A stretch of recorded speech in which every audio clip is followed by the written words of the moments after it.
The best part about Android is the incredible number of options that you have to choose from at a variety of price points. But when it comes down to it, you only want the best ones. These are my top 5 Android phones of 2020. I'm Andrew Martinick with Digital Trends, and if you enjoyed this video, please like it. And while you're there, subscribe to the channel. It helps us out a ton so we can keep bringing you great videos just like this one. And now to the list. Number 5 is the Google Pixel 4a. The Pixel 4a isn't here because it competes directly with any of the other phones on this list, but because it offers an incredible value at only $350. It gives you an excellent experience, mostly because it offers the same things as the Pixel 5 that's twice the price. That means you're getting all of the Google software goodies, simple and effective hardware, and an amazing camera that is almost the same as the latest generation. For the money, the Pixel 4a's camera blows the competition out of the water and really isn't matched until you've doubled its price at $700. In daytime, shot-to-shot performance is indistinguishable from the highest-end phones. And at night, when night sight comes on, it's actually right up there with the Pixel 5, the iPhone 12, and any of the other Androids out there. The fact that you can get all of this for just $350 is quite amazing. Even if the extras in the hardware are a little bit on the boring side, that doesn't matter. If you need to save money, this very well could be your top pick for the year. Fourth on the list is the Google Pixel 5. Now, I have a soft spot for the Pixel 5 because I've loved what Google does with its phones from the beginning, even if they don't get the love that I think they deserve. The software is simple and easy to understand, and the performance is really good despite not having the latest specs. And of course, the core tenet of the Pixel experience is the camera. Now, even though the 12 megapixel sensor isn't too much different from the Pixel 4 and even the Pixel 3, that doesn't matter. It still goes toe-to-toe with all of the latest phones out there. People are excited about Samsung and what Apple's doing with the iPhone 12. The Pixel is right there with them, even at this lower price. And unlike the Pixel 4a, you do get all of the creature comforts. You get a nice 6-inch display, an aluminum body, wireless charging, and better speakers. It all adds up to a flagship-like experience rather than a budget one.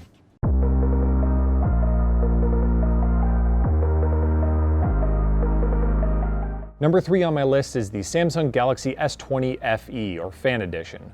For the same price as the Pixel 5, or sometimes less with holiday discounts, you get a phone that's a bit more aspirational. It looks and feels more like a flagship phone, whereas the Pixel 5 is, frankly, boring.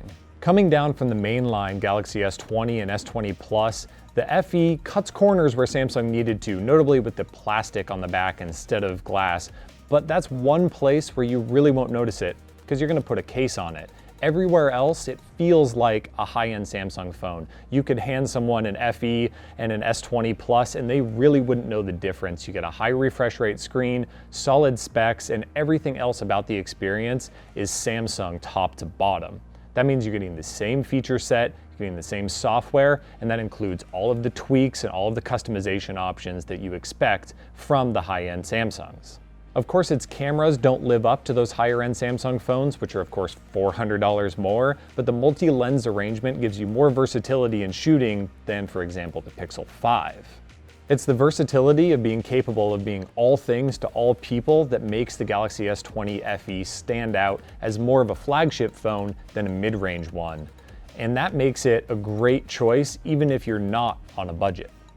Number 2 on my list is the Oneplus 8 Pro, and it deserves to be ahead of the Pixel 5 and Galaxy S20 FE because it truly is a flagship phone. It sits in between the top end and the mid-range at a price of about $900, although this late in its life, it's starting to see discounts into the $800 or $750 range, and that just makes it even more competitive.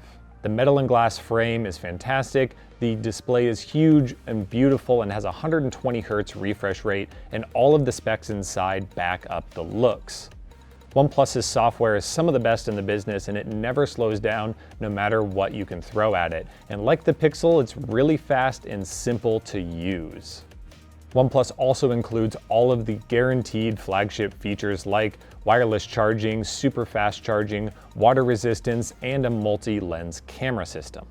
The camera performance doesn't necessarily reach the highest pinnacles, and that's why it's just number 2 on the list. But everything else about the OnePlus 8 Pro is top of the line, and everybody will be happy using this phone, especially when they look at the price. And number 1 on this list is my personal favorite, a phone that just came out a few months ago, the Galaxy Note 20 Ultra.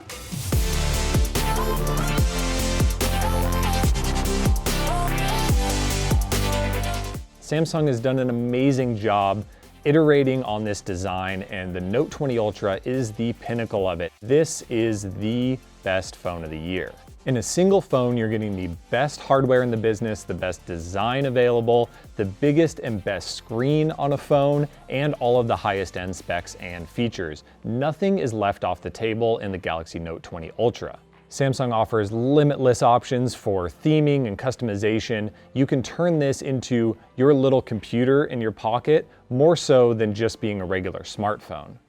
And that comes through in the battery life as well. A huge battery and lots of good power-saving features mean that you can go through even the hardest day or a couple days if you really need to without charging. And when you do, again, Samsung has you covered with all of the latest features. Super fast wired charging, wireless charging, and reverse wireless charging to top up your headphones or your smartwatch.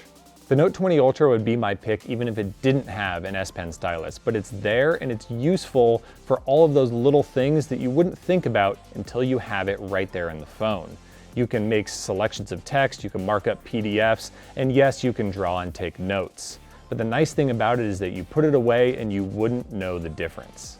The camera system is also what makes this a top-end flagship phone. It's right on the level of the Pixel 5 in day-to-day night shots and daylight shots, but what really separates the Note 20 Ultra is its zoom capabilities. Its telephoto zoom camera is a true telephoto shooter at 5x optical zoom, and with hybrid zoom, it can take really sharp photos even at 15 or sometimes 20x. It reaches all the way out to 50x too if you just need to take a photo of that car all the way across town for some reason.